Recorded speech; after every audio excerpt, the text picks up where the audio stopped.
Hello dear students, हम lesson 1 the last lesson पढ़ रहे हैं और इस लेसन के राइटर अल्फोंस डोडेट हैं। जैसा कि आपने पिछली वीडियो में पढ़ा था कि राइटर अल्फोंस डोडेट हैं जो एक फ्रेंच नॉवेलिस्ट हैं और ये इस लेसन में फ्रांस और पर्शियन के युद्ध के बारे में बताया गया है। जब फ्रांस जिसमें हार जाता है और पर्शिया जीत जाता है तो पर्शिया क्या करता है, फ्रांस के 2 डिस्ट्रिक्ट अलास्का और लोरेन पर अपना कब्जा कर लेता है। तो इसमें 2 कैरेक्टर हैं, एक लड़का है फ्रेंच नाम है उसका और सेकंड कैरेक्टर हैं एम हेमल जो फ्रेंच टीचर हैं। तो लास्ट वीडियो में आपने पढ़ा था कि फ्रेंच जो लड़का है वो स्कूल जाना नहीं चाहता है, पर उसकी मतलब स्कूल बंक करने की भी हिम्मत नहीं होती है, तो वो डरता हुआ स्कूल पहुंचता है। तो सबसे स्कूल में स्ट्रेंज सा लगता है, सब कुछ अलग अलग सा लगता है। जो रोज़ उसे शोर शराबा रहता था, रोज़ शोर शराबा दिखता था, आज बिल्कुल सब शांत लगता है उसे स्कूल में। उसके क्लासरूम की लास्ट की सीट्स जो हमेशा खाली रहती थी आज उन पर कुछ विलेजर्स बैठे हुए हैं और उनमें से एक ओल्ड हॉजर भी हैं उनमें विलेजर्स में, जो एक रिटायर्ड मेयर हैं। इन्हें आप मेन कैरेक्टर तो नहीं कह सकते, लेकिन एक साइड कैरेक्टर कह सकते हैं। तो इसमें 2 कैरेक्टर मेन हैं, ये साइड कैरेक्टर हैं। क्लास में पहुंचने पर उसे उसके टीचर एम हेमल जो उसके फ्रेंच टीचर हैं, एम हेमल ने बताया कि आज उनका लास्ट लेसन है। पर्शिया ने उनके स्टेट पर कब्जा कर लिया है, इसलिए अब उन्हें फ्रेंच भाषा की जगह जर्मन भाषा ही पढ़ाई जाएगी। तो ये शब्द सुनकर वो एकदम शॉक्ड हो जाता है फ्रेंच, और अब सोचता है कि मैं अब आगे के लेसन नहीं पढ़ पाऊँगा। और जो बुक्स उसे बर्डन लगती थी पहले हिस्ट्री की, ग्रामर की, अब वो उसे अपनी ओल्ड फ्रेंड लगने लगती हैं। और वो ये भी भूल चुका होता है कि बिल्कुल कि एम हेमल जो थे वो कितने स्ट्रिक्ट थे, लेकिन अब वो बिल्कुल उदास है क्योंकि वो अब आगे नहीं पढ़ पाएगा फ्रेंच भाषा के लेसन्स। अब हम आगे पढ़ेंगे डियर स्टूडेंट्स।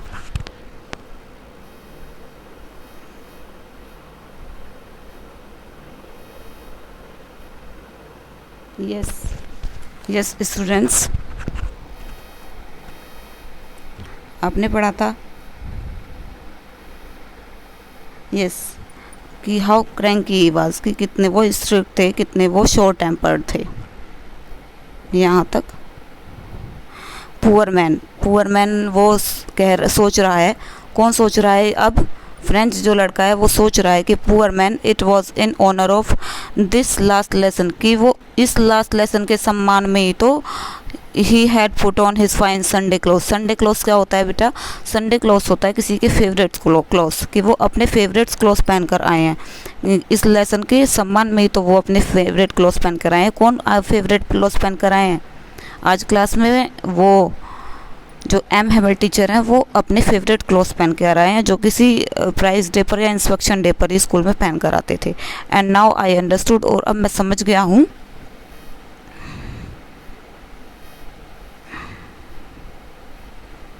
अब वो क्या सोच रहा है? फ्रेंच जो लड़का है वो सोच ही रहा है अभी क्लासरूम में बैठे बैठे कि अब मैं समझ गया हूँ कि why the old man of the village, कि जो विलेज के गांव के जो ओल्ड मैन हैं, मतलब ओल्ड मैन है, वह sitting there in the back of the room, जो रूम के बैक में बैठे हुए हैं, रूम के पीछे बैठे हुए हैं। जो बेंचेस उसके क्लासरूम की खाली रहती थी, अब उसके क्लासरूम की पीछे वाली बेंचेस पर कुछ विलेजर्स बैठे हुए हैं। तो वो क्यों बैठे हुए हैं अब वो समझ चुका है कि इट वॉज बिकॉज वो इसलिए बैठे हुए हैं, दे वर सॉरी, क्योंकि वो दुखी हैं, to that they had not gone to school more, कि वो और स्कूल अब नहीं जा पाए। It was their way of thanking our master for his 40 years, कि वो ये उनका तरीका है थैंकिंग आवर मास्टर, हमारे मास्टर को थैंक यू बोलने का। हमारे मास्टर कौन है? M Hamel. उन्हें थैंक यू बोलने का फॉर हिज 40 ईयर्स, की उन्होंने 40 साल तक फेथफुल सर्विस, निष्ठापूर्ण कार्य किया। एंड शोइंग देयर रिस्पेक्ट, और वो अपना सम्मान प्रदर्शित करने के लिए, फॉर द कंट्री, अपनी कंट्री के प्रति अपना सम्मान प्रदर्शित करने के लिए, दैट वॉज दियर्स नो मोर, जो उनकी कंट्री नहीं रही, उनका अपनी कंट्री के प्रति सम्मान प्रदर्शित करने के लिए भी वो पीछे बैठे हुए हैं विलेजर्स। और जो हमारे टीचर हैं उनके 40 साल के निष्ठापूर्ण कार्य के को थैंक यू बोलने के लिए भी वो पीछे बैठे हुए हैं। वो ठीक है, अब वो समझ चुका है। While I was thinking of all this, मैं ये सब सोच ही रहा था कि I heard my name called, मैंने क्या सुना? कि मेरा नेम बुलाया गया। It was my turn to recite. Recite क्या होता है बच्चों? रिसाइट होता है टू रिपीट एनी पोएम और पैसेज बिफोर द ऑडियंस। किसी ऑडियंस के सामने किसी भी पोएम या पैसेज को रिपीट करना, रिसाइट।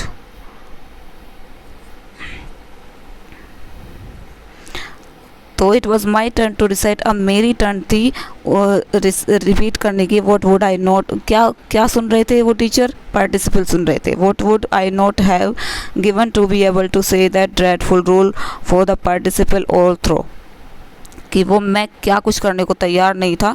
ड्रेडफुल रूल, ड्रेडफुल मतलब frightful, rule for the participle all through. All through means from starting to end, शुरू से लेकर लास्ट तक।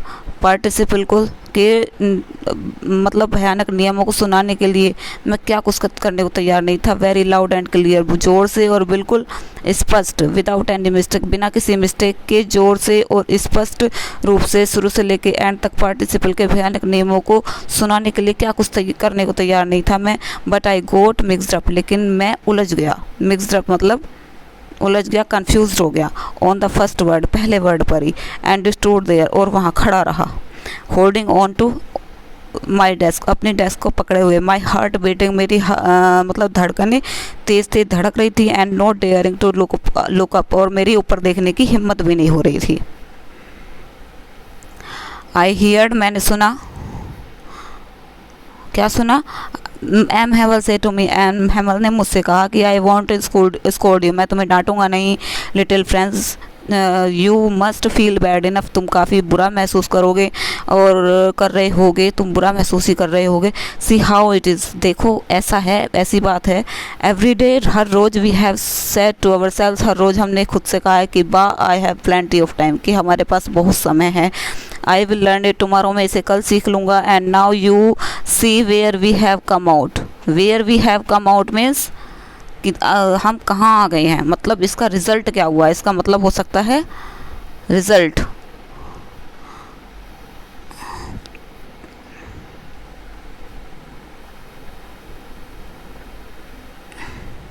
रिज़ल्ट मतलब where we have come out, इसका मतलब क्या हो सकता है? रिज़ल्ट, कि अब तुम देख सकते हो कि परिणाम क्या हुआ है।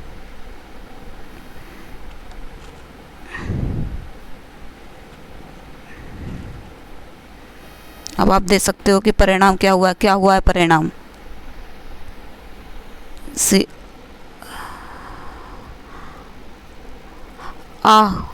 That is the great trouble with Alsace. Alsace जो उनका मतलब डिस्ट्रिक्ट है, एलसेक के साथ क्या है? बहुत परेशानी है। That is great trouble with Alsace, Alsace के साथ बहुत परेशानी, मतलब एलसेक के लोगों के साथ बहुत परेशानी है।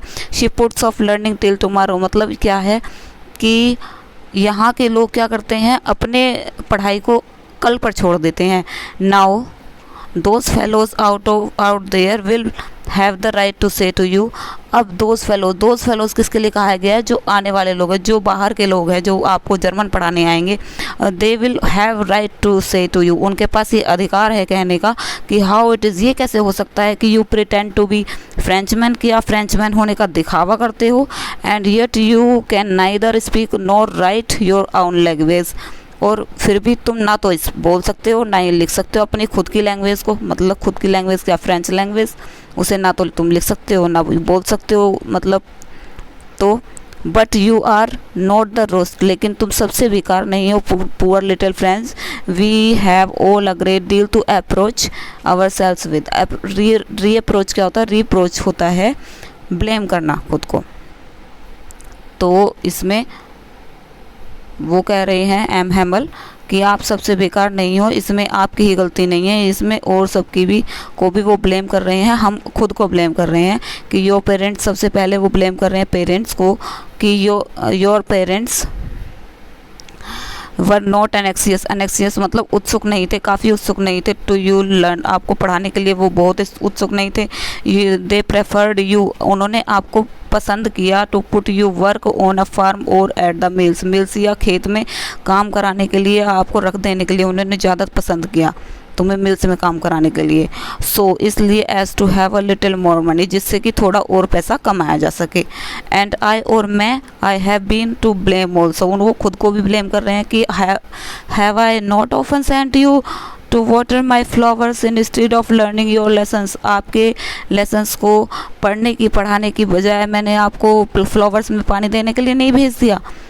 यस, खुद को भी ब्लेम कर रहे हैं। And when I wanted to go fishing, और जब मुझे फिशिंग पकड़ने जाना होता, फिशिंग करने जाना होता था, तो did I not just give you holiday, तो क्या मैं आपको हॉलीडे मतलब छुट्टी नहीं कर देता था? यस, छुट्टी भी कर देते थे।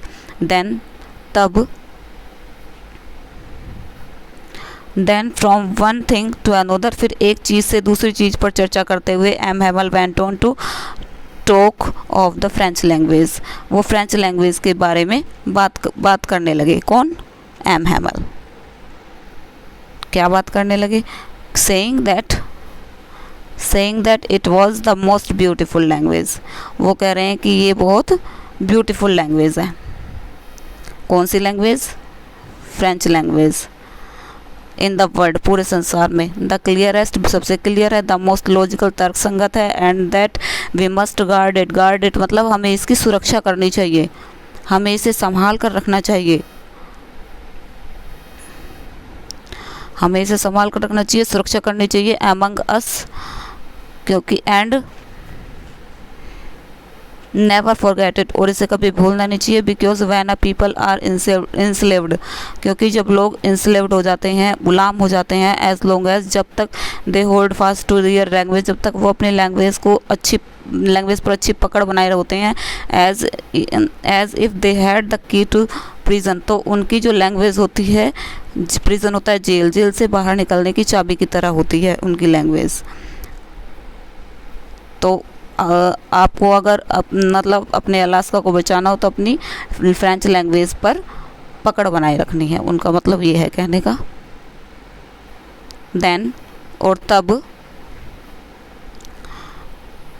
ही ओपनड अ ग्रामर, उन्होंने एक व्याकरण की बुक निकाली and read us our lesson, और हमें हमारा लेसन पढ़ाना शुरू किया। आई वॉज अमेज्ड, मैं बिल्कुल सरप्राइज रह गया, टू सी, ये देखकर कि how well I understood it, कि मैंने इसको कितने अच्छे से समझ लिया था। All he sad seemed so easy, जो उन्होंने मतलब ही सैड, जो उन्होंने कहा बिल्कुल मुझे बहुत सरल और बहुत ही आसान लग रहा था। आई थिंक टू, मैं ये भी सोच रहा था that I had never listened so carefully, कि मैंने कभी उन्हें इतने ध्यान से सुना ही नहीं। And that he had never explained everything with so much patience, कि उन्होंने इतने धैर्य से कभी हर चीज़ कभी एक्सप्लेन की ही नहीं। इट सीम्ड, ऐसा लग रहा था कि almost as if the poor man wanted to give us all he knew before going away, जाने से पहले वो poor man wanted to give us all, हमें सब कुछ दे देना चाहता है, ऑल ही न्यू, जो भी वो जानता है, and to put it all into our heads at one stroke, और एक बार में ही हमारे हेड्स मतलब हमारे मस्तिष्क में, इन अवर माइंड, सब कुछ डाल देना चाहता है।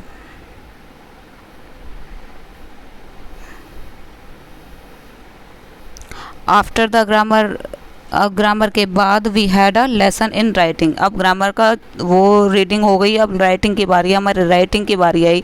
That they M Hamel had new copies for us, M Hamel हमारे लिए क्या लाए थे? न्यू कॉपीज़ लाए थे, written in a beautiful round hand, वो बिल्कुल ब्यूटीफुल गोल गोल उन पर लिखा था हाथ से कि फ्रांस अलास्का, हर कॉपी पे France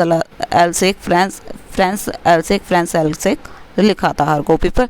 they looked like little flags floating everywhere in the school room, मतलब वो हर बच्चे को बांटी गई, तो हर टेबल पर, हर डेस्क पर वो कॉपी थी, तो ऐसा लग रहा था they looked like little flags, जैसे छोटे छोटे झंडे फ्लोटिंग लहर रहे हों एवरीवेयर, हर जगह, इन द स्कूल रूम में हर जगह वो छोटे छोटे झंडे हमारे लहर रहे हों। Hung from the rod at the top of our desk, हमारी डेस्क के ऊपर एक छड़ से लटके हुए हों। You ought to have seen आपको देखना चाहिए था how everyone set to work, हर कोई कैसे अपने काम में लगा हुआ था, and how quiet it was, और कितनी शांति थी। The only sound was scratching of the pens over the paper, मतलब पेपर पर सिर्फ पेन के चलाने की ही आवाज़ आ रही थी। वंस सम बीटल्स फ्लू इन, बीटल्स होता है भोरे, कुछ भोरे अंदर उड़ के आ गए, अंदर कहाँ, क्लासरूम में उड़ के आ गए। But nobody paid any attention, लेकिन किसी भी ने भी ध्यान ही नहीं दिया उन पर, क्योंकि सब अपने कार्य में लगे हुए थे।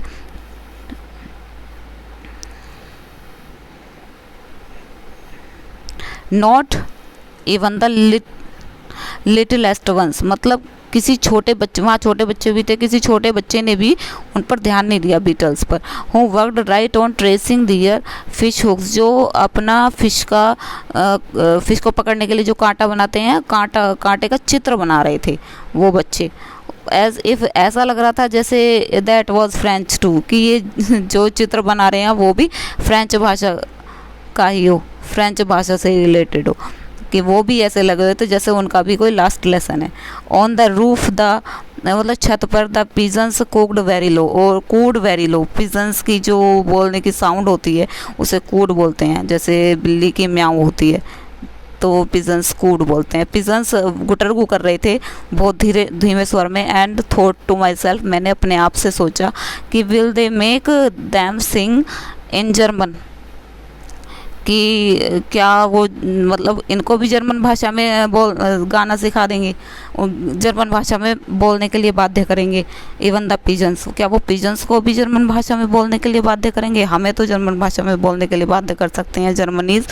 तो when ever I looked up from my writing, जब मैंने अपने राइटिंग से ऊपर देखता था बीच बीच में, तो ऐसा I M Hamel sitting motionless in his chair, कि मैं देखता था कि मोशनलेस, बिना हिले अपनी चेयर पर बैठे ही थे। कौन? एम हैमल। एंड गेजिंग, ताकते रहते हैं, लुकिंग इंटेंटली, बिल्कुल एक ही चीज़ को ताकते रहना।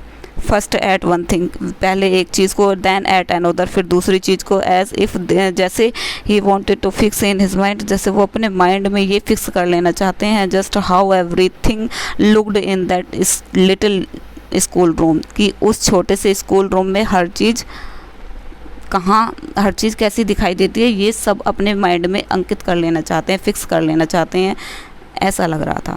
फैंसी, सोचो कि फॉर 40 ईयर्स कि 40 साल तक he had been there in the same place, वो उस स्थान पर ही थे, उस जगह पर ही थे। With his garden outside the window, window के सामने क्या था? उनका एक गार्डन था, बगीचा था। And his class in front of him, और उनकी क्लास क्या थी? इसके जस्ट सामने थी उनकी class.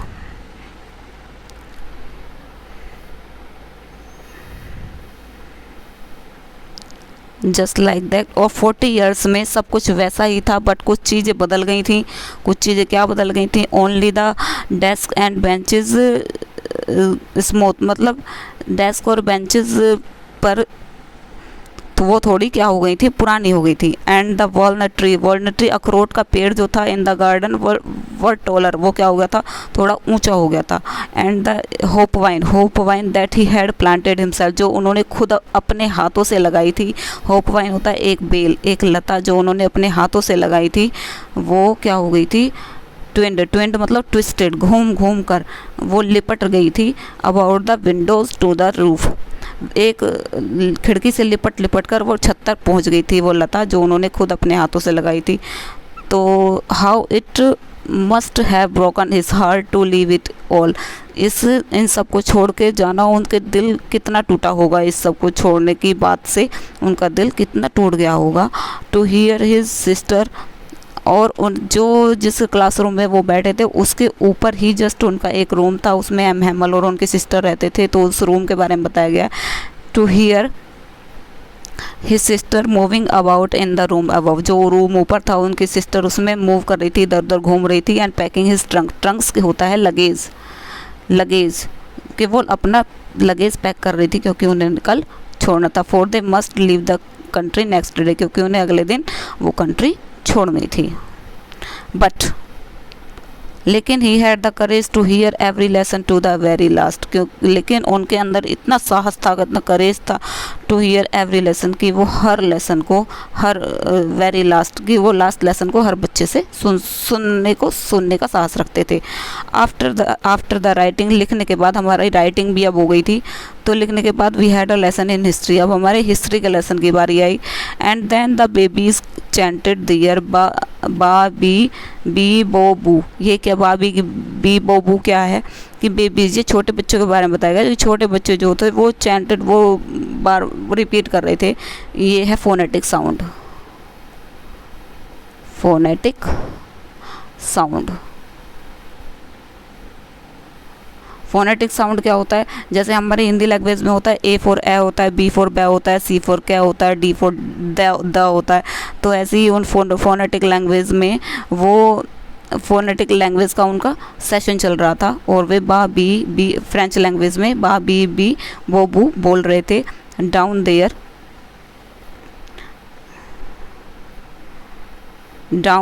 Eight the back of the room. अब वो बेबीज़ का फोनेटिक लैंग्वेज का सेशन चल रहा था, वो अपना रिपीट कर रहे थे, बा बी बो बू, सारे बच्चे एक साथ बोल रहे थे। Down there at the back of the room, और रूम के बैक में कौन बैठा था, ओल्ड हॉजर भी थे उन विलेजर्स में। तो had put on his spectacles, उन्होंने अपना चश्मा पहना हॉजर ने। एंड होल्डिंग हिज प्राइमर क्या, उनकी पुरानी बुक जो वो अपने साथ लाए थे, इन बोथ हैंड, दोनों हैंड्स में वो अपनी बुक ले ली।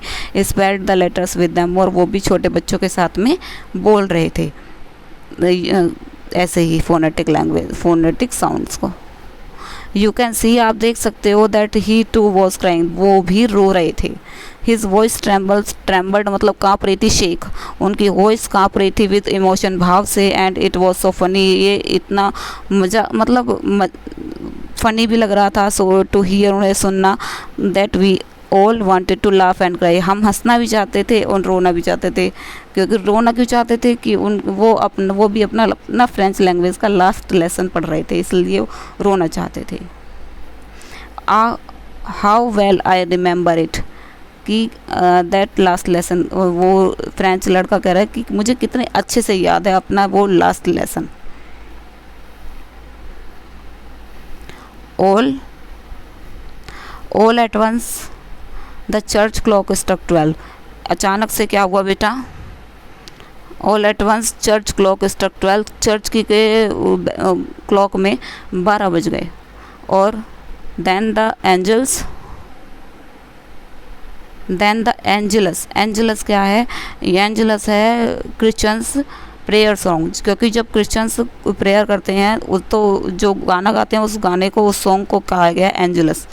तो वो जब घड़ी में 12 बज जाते हैं तो एक बैल रिंग होती है, जो उस घड़ी में नीचे दी हुई होती है बैल, वो रिंग होती है, और तभी क्रिश्चियंस अपना प्रेयर सॉन्ग शुरू कर देते हैं, उसको एंजलस कहा गया है। कि अचानक से चर्च क्लॉक की बैल बजी और वो एंजलस, वो क्रिश्चियंस प्रेयर सॉन्ग शुरू हो गया। और एट द सेम मोमेंट, और उसी क्षण, the trumpet of the Persians का झुंड, जो पर्शियंस का झुंड रिटर्निंग फ्रॉम ड्रिल, जो एक्सरसाइज करके लौट रहे थे, उनकी साउंड्स अंडर अवर विंडो, हमारी विंडो से उनकी आवाज़ सुनाई दी।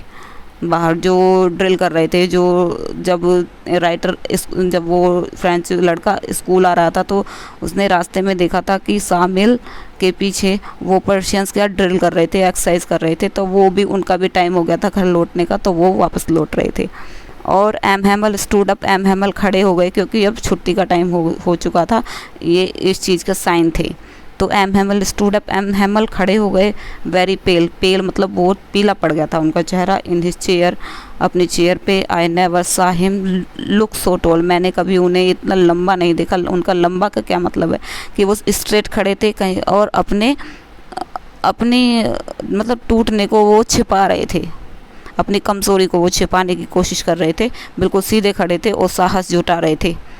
ठीक है, माई फ्रेंड्स सैड ही, वो कहना चाहते थे कि my friends I but something choked him, लेकिन किसी चीज़ ने उन्हें रोक दिया, मतलब वो आगे बोल नहीं पाए, ही कुडंट गो ऑन, वो आगे बोल ही नहीं पाए, सिर्फ आए कहा और आगे वो बोल नहीं पाए। Then he turn to the black board, फिर वो ब्लैक बोर्ड की तरफ मुड़े एंड टू का पीस ऑफ चौक, और उन्होंने एक चौक का टुकड़ा लिया। And bearing on with all his might, all his might क्या है, अप स्ट्रेंथ, अपनी पूरी स्ट्रेंथ लगाकर अपनी पूरी शक्ति उन्होंने लगाई। He wrote as large as he could, वो उन्होंने इतना बड़ा लिखा जितना वो बड़ा लिख सकते थे।